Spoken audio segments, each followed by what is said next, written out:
Call this work session to order. Got rid of civil liberties and everybody's business. We'll start with the roll call. Actually, we'll start with the public service announcement. There's pizza in the back. Anyone want pizza? We'll be here for the next 2 hours, so please grab some pizza. Okay, so let's start with the roll call. Mr. Croft. Eric Croft. Weddleton. Forrest Dunbar. Felix Rivera. Dick Training. Pete Peterson. Oh. Okay, we have Pete Peterson, Fred Dyson. Suzanne LaFrance. Becky McPherson, Municipal Attorney. Megan Conrad, Assistant Municipal Attorney. Football City Municipal Manager. Thank you. Okay. All right. Well, let's start. Our first work session is regarding AO 2018-91S. Mr. Croft, take it away. Thank you. And I know there's been a lot of questions about this. Appreciate the opportunity to have a work session on it. And apologize for Mr. Dyson and Mr. Weddleton had questions at the last meeting. It's a little awkward, I'm learning, trying to chair a meeting where you're not supposed to speak and then have an opportunity. So this is a great opportunity to do it. So a little background, and then I attended the ACDA meeting last night, so update on that. A lot of different municipalities, I list them in, well, first of all, what you have before you is the S version of the ordinance, which the primary change, some language changes, but the primary change was to make sure we meant all municipal property. So ACDA is the most likely one to have a development that might have a hotel in it, but we wanted this to be considered as a general rule and not just ACDA, so any municipal property. I think it would be relatively unlikely that it would come in any other form besides ACDA, but just for completeness. So you have that. You have a reworking of the original memorandum. That's the one-pager, and that just really takes the old memorandum and adds municipality. And it took out the economic impact, because I dealt with that in a little more detail in the what's the second additional information memorandum. That's the two-pager stapled together, and that has some more background. I realized as I discussed this issue that I was sort of jumping ahead of some basic, why are we doing this and what is this? And so the additional memorandum kind of backs up and says some of the scope and purpose for it. And that lists that the other communities that have similar either agreements on labor peace for specific projects or a generally applicable requirement of labor peace. And so here's what we're talking about. Right now in downtown Anchorage, we have a variety of hotels with a variety of different approaches to their union, all the way from Captain Cook, who's had labor peace and had a strong relationship with its hotel union forever, really. All the way to the Hilton and the Sheraton, which are in almost permanent warfare with their unions. Columbia Sussex owns or operates the Hilton Hotel, and there's another I'm less familiar, Ashford Remington. So they're often owned by other companies or operated by other companies, and those can take a very different approach or antagonistic approach. So that's the background of what's going on. And this ordinance doesn't affect any of those fights. That's all up to them and their union and the National Labor Relations Board. And the question becomes, if the municipality has a hotel on property it leases, and again, something that we hadn't confronted before because we've never had that situation to my knowledge. Indeed, and I put in the information right now, we would normally have municipal property used for municipal purposes, or reserved for later municipal purposes. And if its best use was as a hotel, we would be more likely to sell it and let developers do it.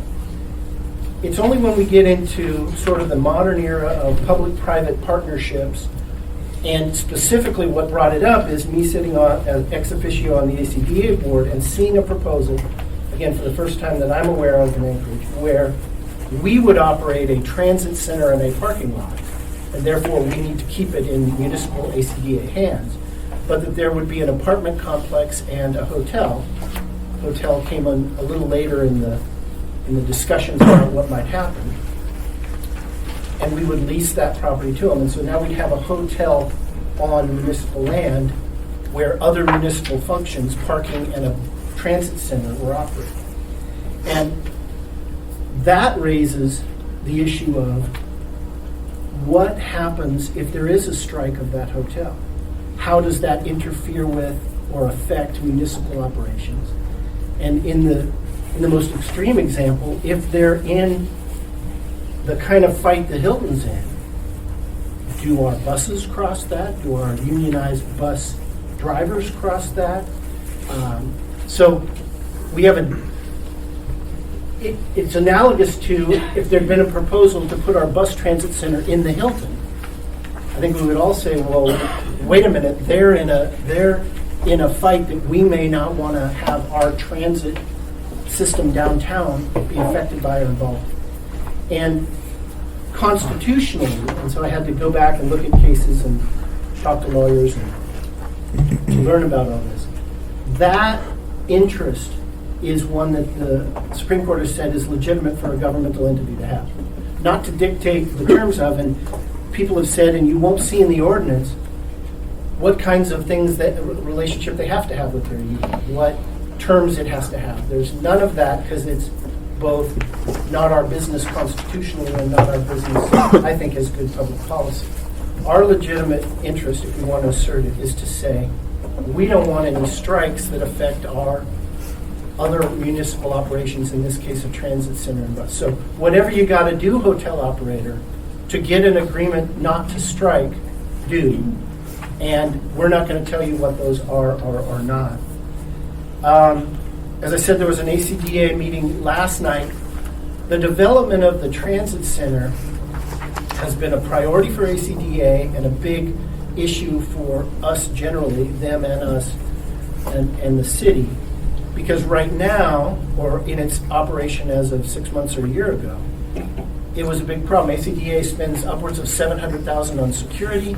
There's a lot of homeless or drug use or other issues. Those happen in other parts of ACDA's operation, their parking lots, and that's a big problem for them. But the transit center was just the worst of those.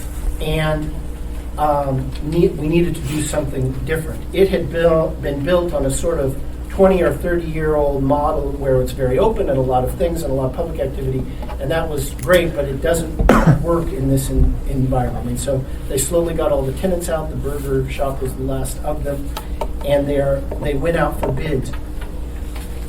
Originally, there were a very limited number of bids. One, I think 3, and one was non-conforming, and it came to 2, and pretty quickly to 1. And that bid, that had a hotel, apartment, and transit center and parking, that all combined, was really on life support for a while. It had missed some of the earnest money. It had extended deadlines.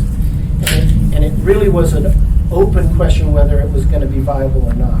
At the last meeting last night, they came back and said, we're back in business, we got a new financer, we got a new developer, we think, and so that was the first time we as a board got to see. If you'd asked me to predict 2 weeks ago, I would have thought maybe it had a small chance of success. Now, there's a lot of new information, as I said, a new developer, a new funding source, and they came in with a new market appraisal, a market assessment of what the downtown hotel market is like, and that was very rosy and positive. The developer was saying, we were very impressed with the demand that we think is there, particularly for a very high-grade both restaurant and hotel there. And so they're bullish on it and willing to participate. ACDA had a discussion about whether they take any position, and they did not, and their position was, this is a public policy call for us to make. The chair and other members were concerned that it not get in the way of this particular project. And, you know, they asked, is the timing right on this? And I said, no, the timing's not right. I should have done this 5 years ago. I should have done this so that we knew the rules going in, because I continue to believe it's an appropriate public policy goal, as Seattle, Portland, San Jose, San Francisco, and Los Angeles, as well as a bunch of other municipalities have done. So our West Coast comparisons. Because for the reasons I articulated, you want an agreement that prevents strike or other picket line action so that it doesn't interfere with your municipal operation. So I wish we'd sort of seen it ahead of time and set the rules going forward. I've talked just before I got here with Chris Schutte, who sits with me on the ACDA board and also is helping manage the project generally. He's talked with the developers. I talked with them briefly. Their position in it was that they don't think it's necessary. They're not sure that it applies to them. It doesn't apply retroactively, but that it's tricky. I don't want to misstate them, but they weren't sure it did a lot. They were going to have negotiations with the union if the union got a sufficient number of cards to do it. And so they thought, of course, we would act in good faith once that happened. So my best summary is we don't know if it applies to us retroactively. We're not sure we like it, but we're not sure it's that big a deal. And more will come of that. I'm trying to arrange a meeting between the hotel union and that new developer, again, that just sort of, it was good for Halloween. This had been a dead project, and now it's it's come back to life. And so to have them work out, if possible, whether it's a big deal or not a deal, whether they have something that meets these ideas. And I've reiterated what I said here, that our main sole, really, objective is to make sure our transit and other municipal functions that are going to be co-located are affected by whatever labor interactions you have, and particularly that have a labor piece or no strike clause. And whatever you need to do that you should.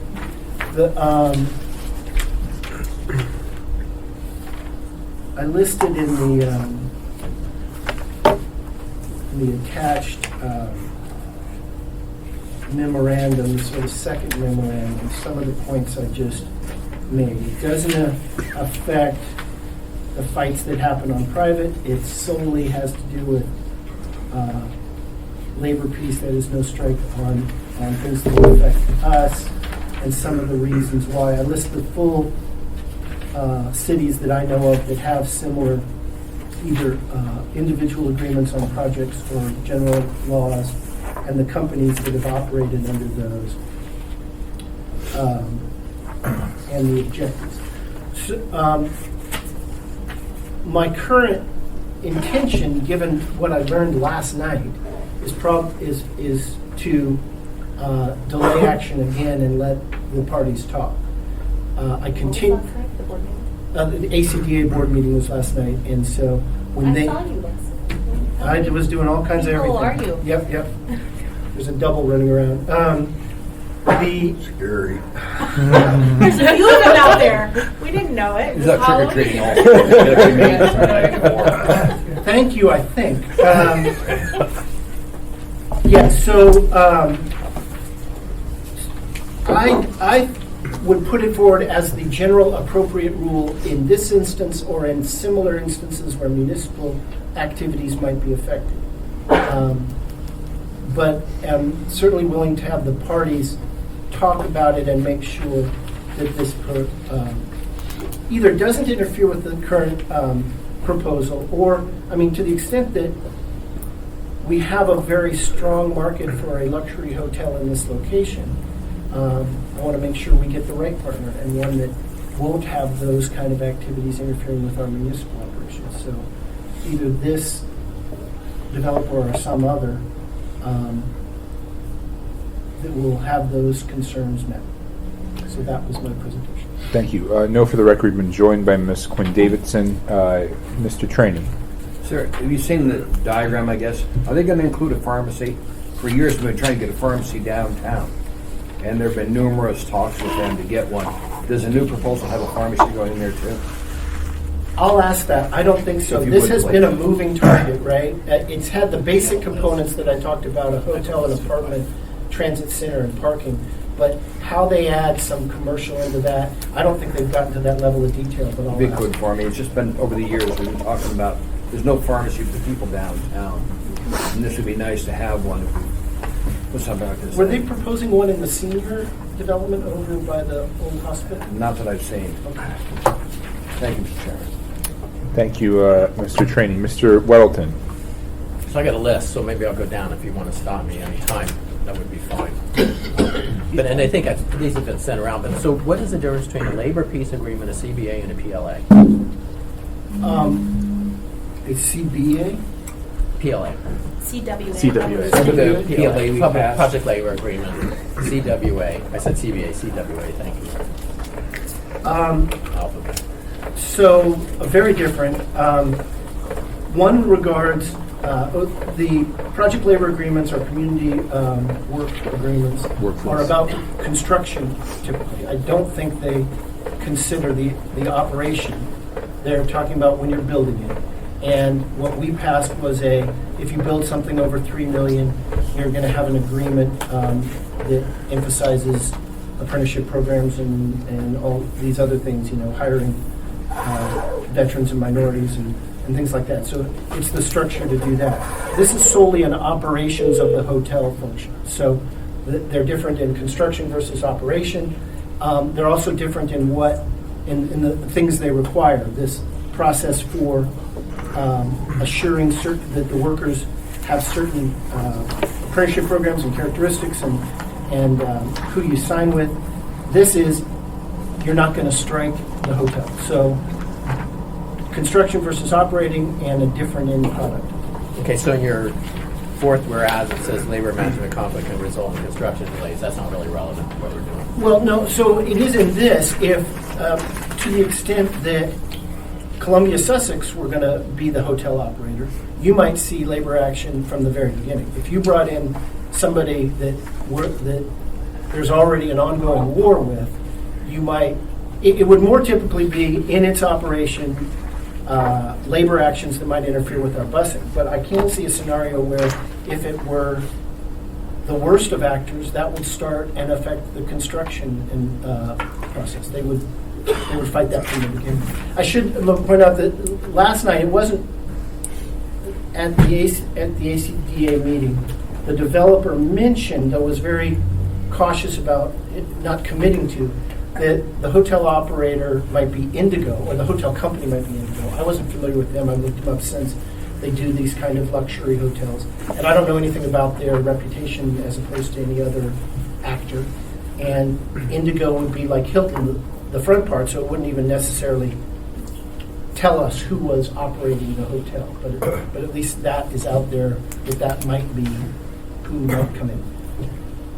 Greg? Okay, so on page 2, line 19, On the ordinance? an ordinance. Labor peace agreement means an agreement between a contractor and any other subcontractor. So that means the hotel operator? Right. Okay. So something I worry about here is if you say to someone, you have to have a labor peace agreement or you can't come in.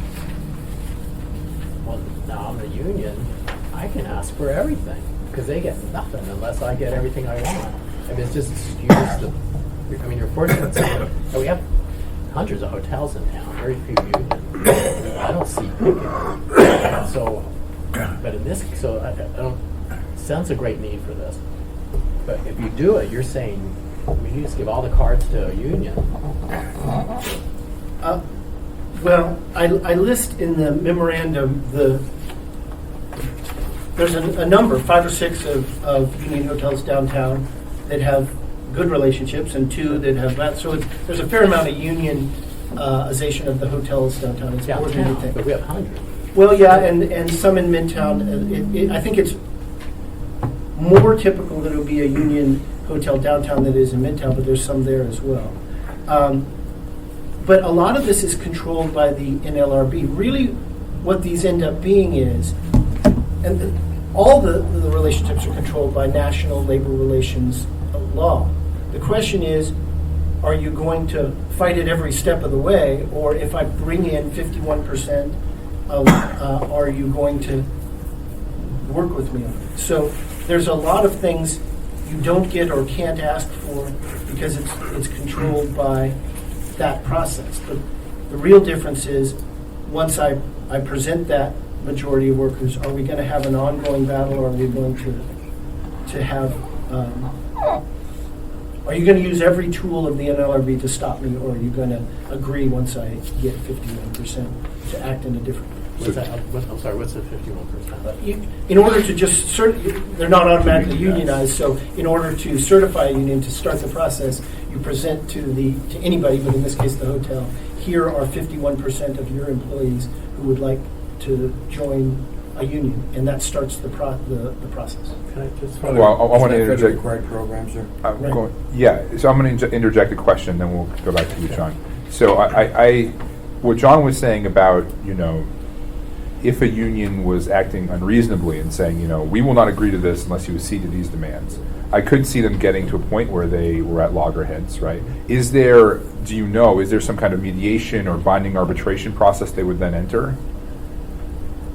In a disagreement before you got fully into a grievance or some other NLRB process? Well, I guess then maybe I have a misunderstanding about where the labor peace agreement sort of enters the process. Is it after unionization or prior to unionization? If it's after unionization, then you've got these two entities that are going to be negotiating over this item. But if you get to a point where they feel they just cannot reach a resolution, as John said, that would mean that under this policy we couldn't go forward unless there was some kind of arbitration process. I can ask that.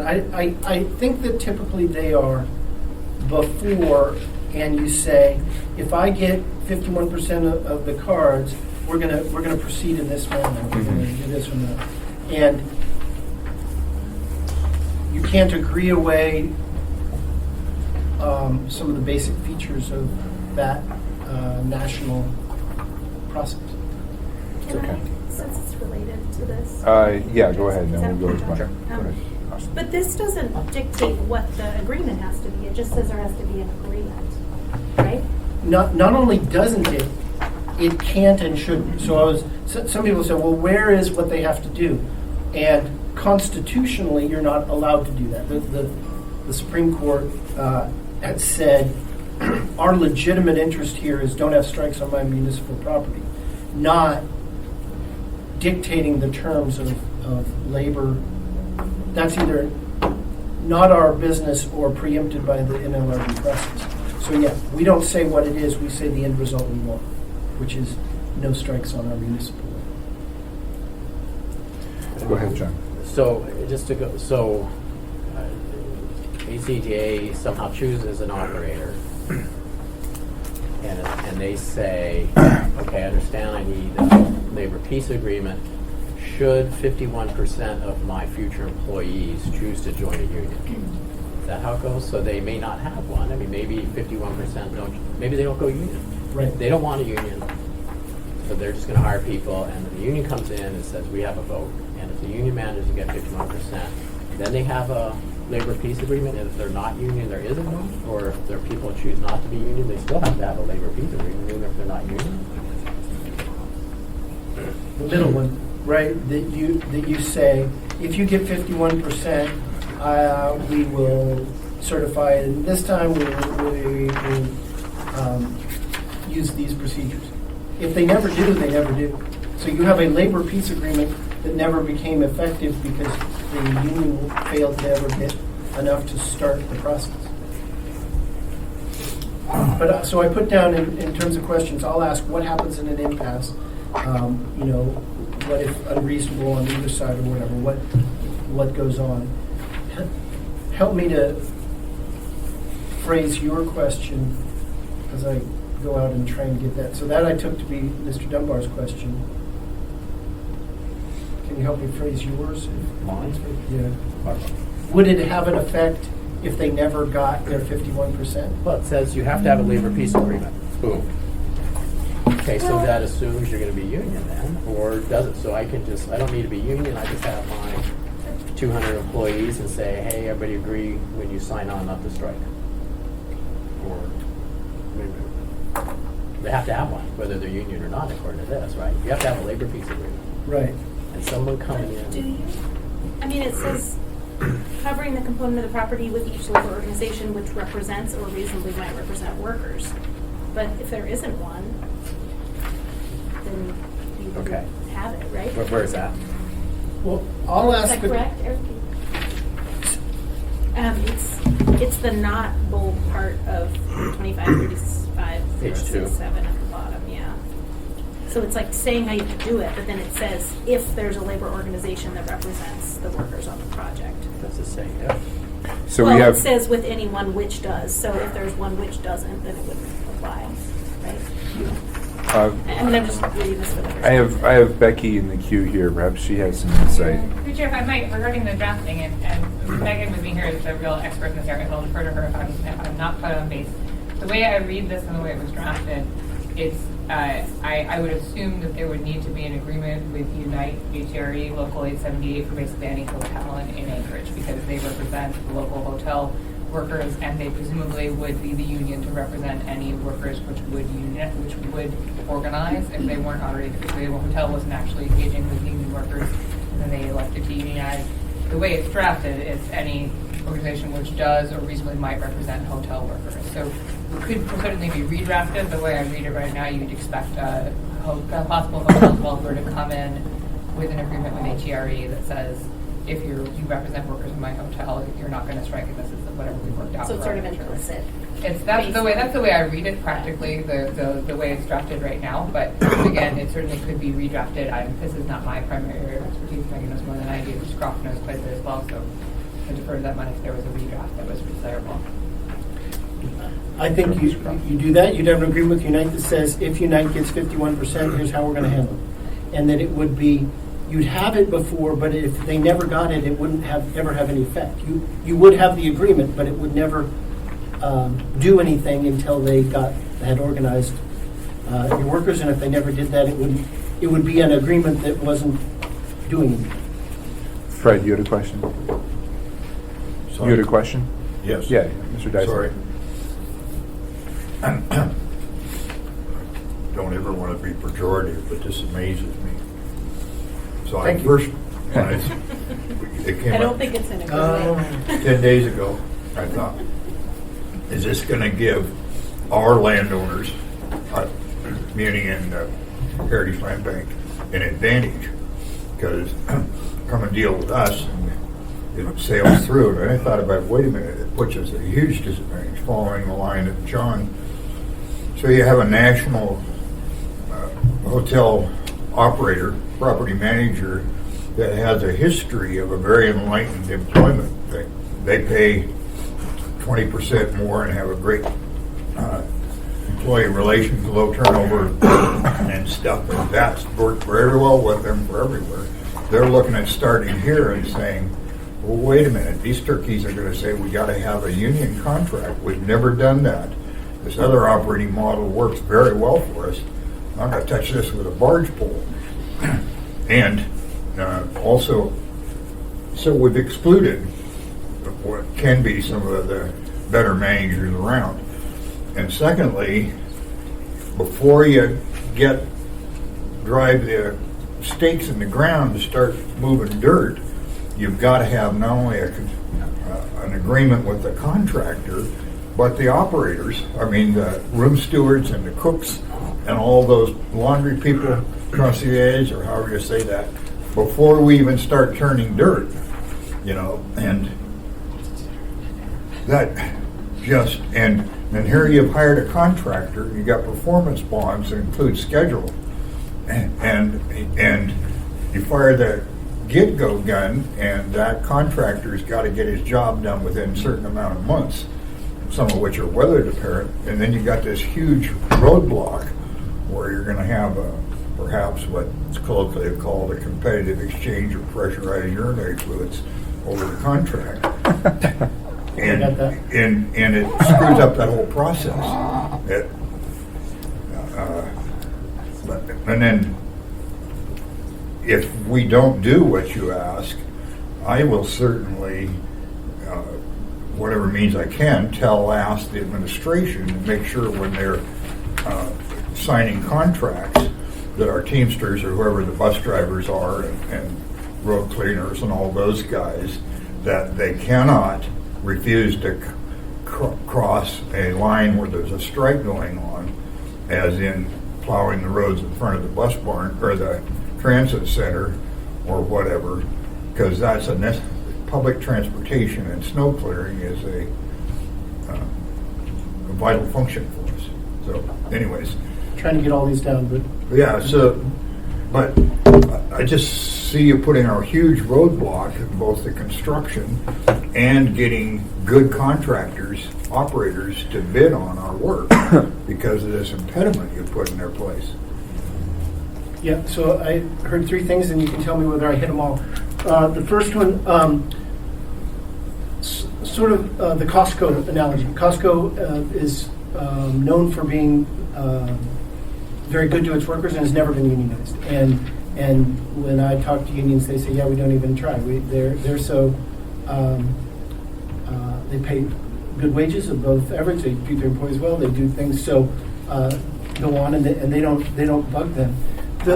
I mean, I think an operator like that who is so enlightened that it's never been unionized is going to have the least to fear from this. They know that they are extremely unlikely, like Costco, to have 51% of their employees sign up. It hasn't happened in their other operations. It's not going to happen here. And so who cares about a thing that says what happens if you get unionized? None of our places are unionized because of the enlightened way we operate. So I think they would have the least concern about this. And that may be kind of, again, it's hard to tell from this developer who I just got introduced to why they think it may not be that big a deal, because we do it right anyway. So the best would have the least to fear. On the construction problems, you're articulating, hey, this might get in the way of construction. I see it just completely oppositely. Occasionally you and I do that. The main danger to me is you introduce a construction project that has really tight timelines. They're talking about, because as I said, they missed some of the deadlines and now they're right up against it. They want to build next summer and be operating by spring of 20. And that's tight under any circumstances. We talked about how the muni can help them get those permits. To the extent that somebody tried to introduce Columbia Sussex, or the worst actor you can identify, that's the threat to the construction, is you're bringing in the worst operator, you get everybody up on it. So I think it's just the opposite. This prevents problems potentially in the construction rather than puts impediments in the way. And the last suggestion, that instead of saying we want you to have some agreement so that there's no strike on our municipal entities, that we ought to instead take away rights that Teamsters or bus drivers or any other unionized workforce has to recognize other picket lines. I don't know if you can do that under the national process. I don't know whether we can say you can't recognize other strikes and have to cross them. But I also think that an approach that subtracts rights rather than guarantees that it ain't going to happen here would be the wrong approach. Can I follow up? Yeah, Mr. Dyson. Yeah, so I come down on a different side in every one of those. We do tell the cops and firefighters you can't strike. And if it comes to it, there's an arbitration process. But that's not ahead of the game. That's when there's a crisis. So where bus drivers refuse to stop and pick up people there, we can say, no, you got to do that. And they say, well, we don't want to. And it goes to an arbitration, perhaps one that's a very expedited process in light of the public good that's we think is pretty close to an essential service and so on. And I agree with John. I think you're giving huge leverage. So people want to start building it, sign a contract, and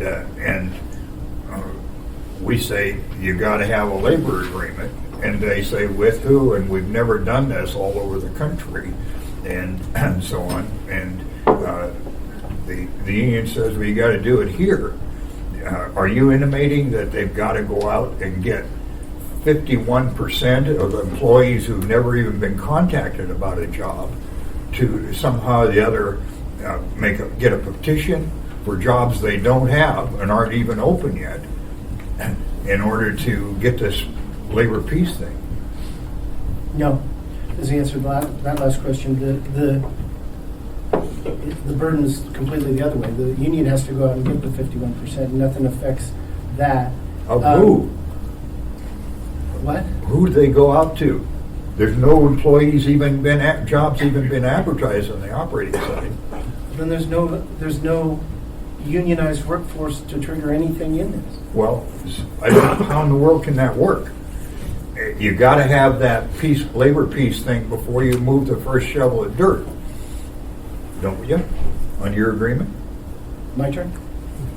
Sorry? My turn? Yes, sorry. Yeah, but it says if you ever get a unionized workforce, you will do these things. If you never do, because you're a great operator or because they never get off their ass and organize their employees, it never has any effect on you. You know, it is a if statement. If we get 51% then, and if that if never comes to place because you're the Costco example, or just because, it doesn't do anything to it. So we have Austin and then John in the queue. Oh, I was just wondering, sort of big picture, why this just focuses on hotels? Is that the only instance when the muni leases land, or are there other things we do where groups that are either unionized or not unionized could fall under this sort of ordinance on muni land? Right. I think it's the most, it's the biggest and most common, though it hasn't been common yet. I think I know that the Denina has a similar agreement that they just did without a requirement, and so that's mainly catering. And so, yeah, you and Mr. Dyson could have an amendment to expand it to catering and restaurant services. We'll work on it. Yeah, to get I broadened the scope to say, okay, hotels is what's in front of it, hotels is what I mean, let's make sure we mean all municipal property. I thought about it and then just didn't know enough about those other areas, but there are analogies, probably restaurant, maybe other things. I mean, would you have to clarify what they are? Like, couldn't you just say, if it's muni land and you have a lease to do a private operation, that they have to have a lease agreement? I don't know how many of those there are, but... Yeah, I guess I was most comfortable in this because as I list in the information, there's a whole bunch of hotels do this, a whole bunch of municipalities do this. So Mr. Trainey's pharmacy example, right? Would it apply to a pharmacy in this? I guess the farther I got out, the more I got off safe territory. Totally. Makes sense. And just real quickly, I missed one of Mr. Dyson's points. Yeah, we have a very limited area where we say you don't have the right to strike. Police and fire, almost exclusively. Our water management has a sort of in-between situation. But and the result of that is binding arbitration. That is, if they give that up, then we agree to be bound by whatever that says. We usually don't do that, right? We keep the power to do our own proposals. And so it's a big trade-off when you say, okay, because you can't strike, we're going to be bound by arbitration. And I think we should do that sparingly. So I've got John and then Dick in the queue. Okay, backing up a little bit. Not that wasn't the question. What isn't I mean, if you have an agreement with a union, you say, okay, we'll do all these things and you can't strike. Isn't that part of every union agreement? So we have a situation here where someone says, okay, if a union, you choose an operator, build a hotel, and they have to agree that if a union represents my future employees, then I will have a, what do we call this, peace with them. And then the union comes in and they get 51%, but isn't every union agreement kind of basically that? If you pay us X amount on these work requirements and so on, then we won't strike. So it's already, every union agreement has that, right? Hilton and Sheraton haven't had a contract in 5 years. They've been operating under continuing, they've been in effect, a contract fight that means they don't have any agreement at all. They operate under national rules about what pay will be from the last offer. They're in this protracted litigation that is contractless, but it's a continuing litigation fight without a contract and all the things that means, which is beyond my scope. But no, not every unionized workforce has a labor piece. Some do and some don't.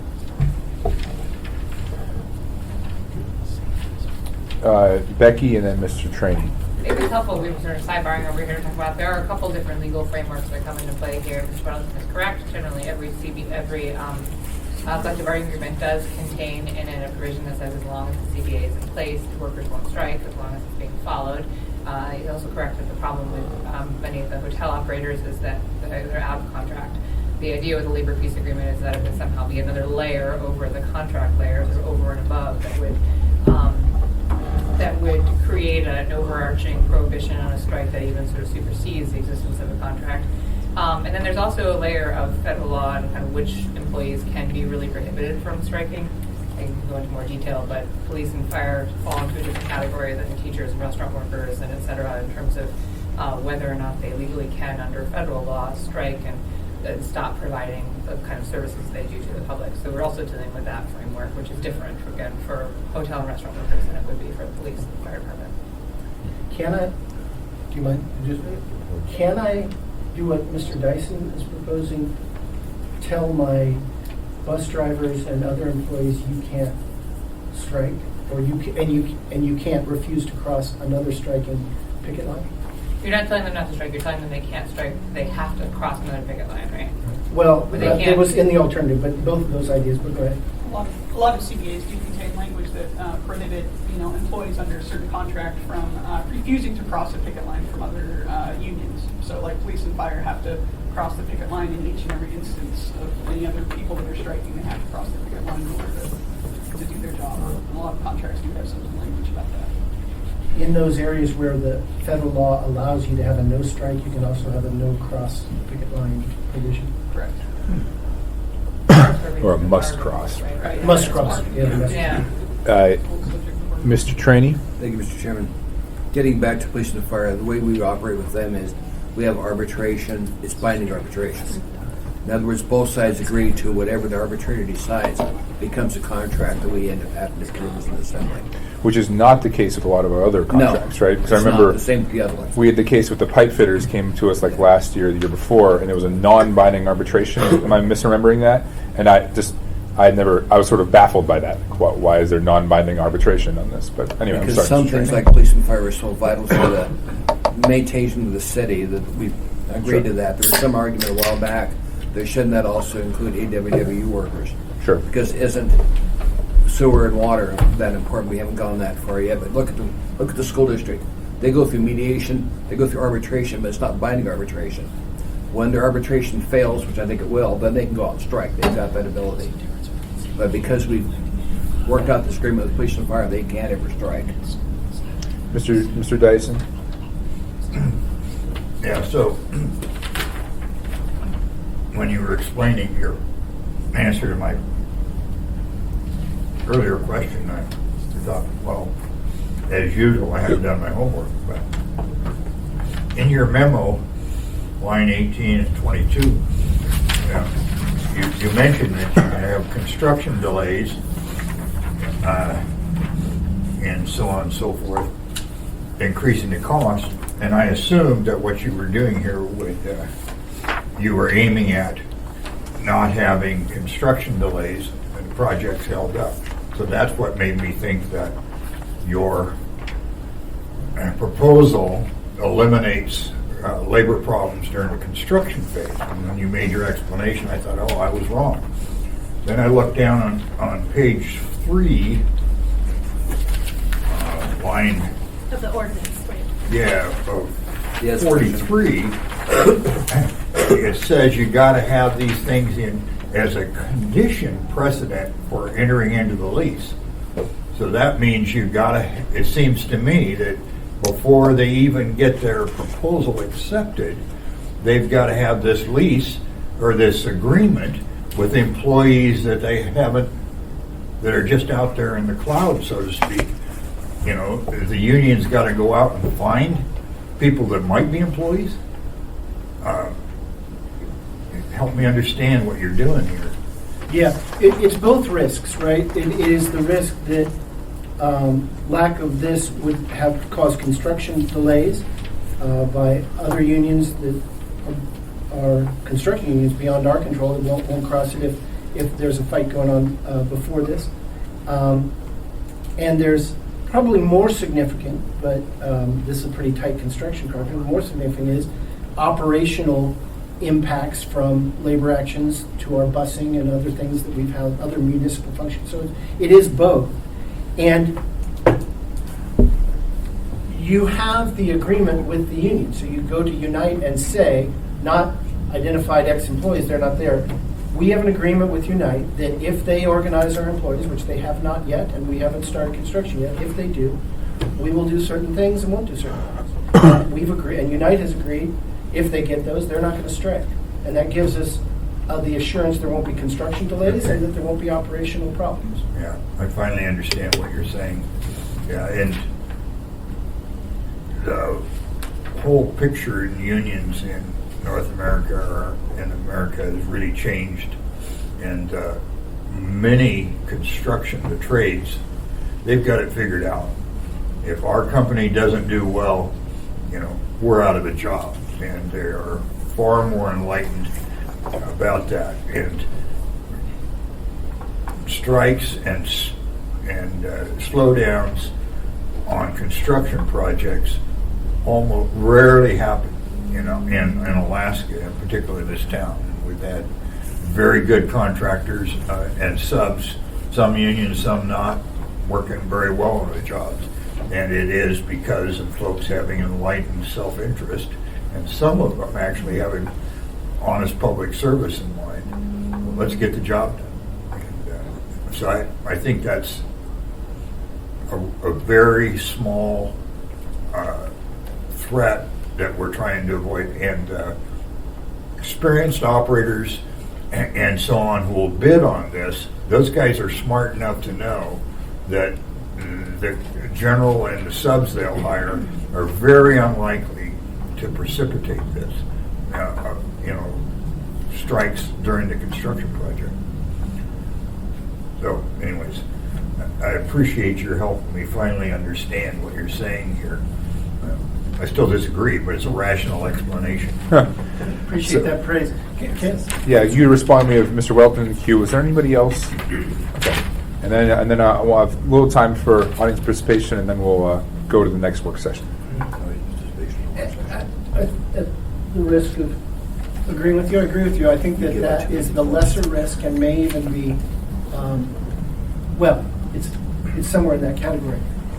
If Columbia, Sussex tried to build a new hotel downtown, there would just be a war. It would start with the construction.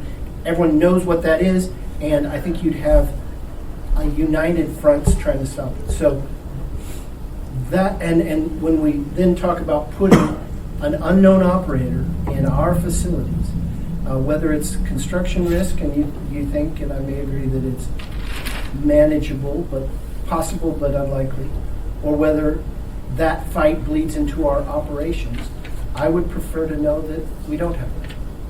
Mr. Welton, you had a question? So in the process of choosing a hotel operator, ACDA, they put out like an RFP and say, hey, we got this.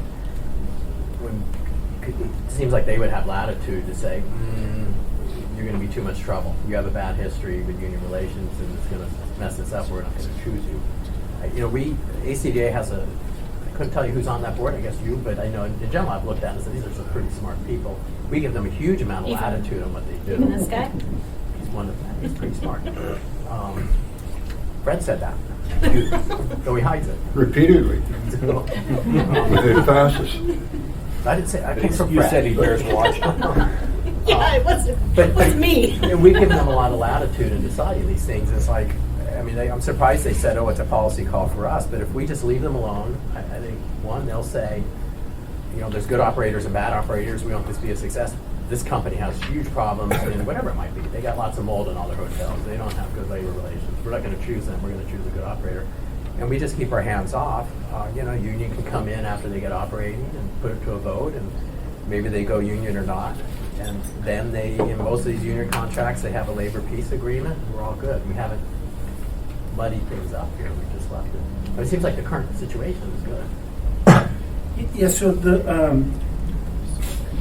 I think ACDA has a role to look and see if it's a horrible operator. You're right. We're going to have a role. We're going to vote on this lease. So when it comes before us, I intend to ask those type of questions. And it may, you could envision a situation where if it were that horrible, if it's one that had mold or not just union fights, but a bad operator, we might reject the lease. We say no, go back to the drawing board, put it out for bid again. So there are those protections. There's also those delays, right?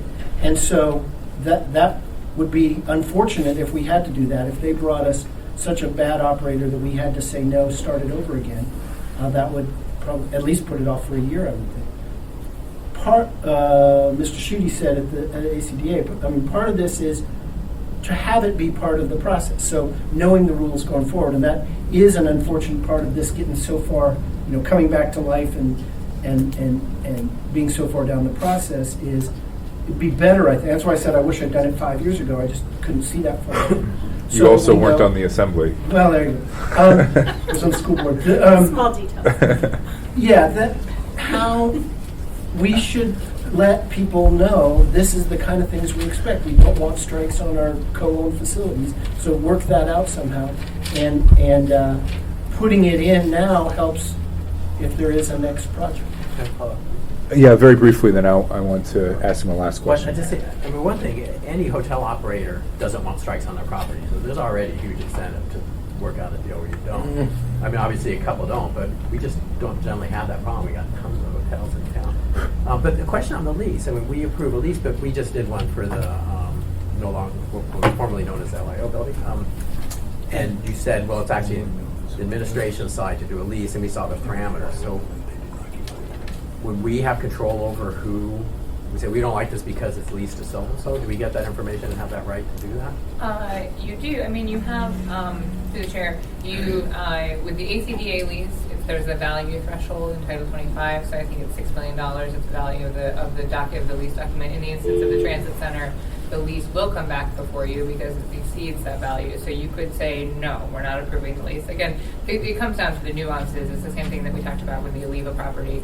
You don't really have the authority to say, we're tweaking the document this way, but you can say, no, this is unacceptable to us for this reason. So, and then it would go forward. With a lease from the municipality, likely you would have the same authority, again, depending on value there's not the value threshold, but I think pretty much any lease would come back to you guys, and you could say, I'm sorry, we're not going to do this because we don't see, it's with an operator we don't trust, or we don't see labor peace agreement reflected herein, and that's something we want. All right, great, thank you. Well, I think that speaks to the appropriateness of this action then, because if we only have a yes or no, up or down at the end, then we want to set some parameters at the beginning when you enter into your negotiations, right? So, okay. My last question for you, Mr. Croft. So you had said something, you do plan to move this forward on Wednesday night, or you plan to put it off again? No, I'd like to give an opportunity for, now that we think we know who the developer is, and it's more an ongoing concern, I'd like to give them an opportunity to meet, so I'll postpone it on Tuesday. Okay, that will be your intention. Okay, so please hold your applause. Let's take a brief minute. Is there anyone from the audience who would like to participate in this work session or offer their thoughts? Mr. Carl Haberman, yes. Go ahead. I'm sorry, senior moment there. Go ahead, sir. My name is Carl Haberman. I live in Maxton Valley. I follow the public process. The public process is an appropriate decision made by the governing body of Northern Public Interest. Note that at your last regular meeting, you decided to continue public hearing on this item, but you have a session before then, which you're anxious before I'm speaking regarding this issue. That Eric did an extensive presentation.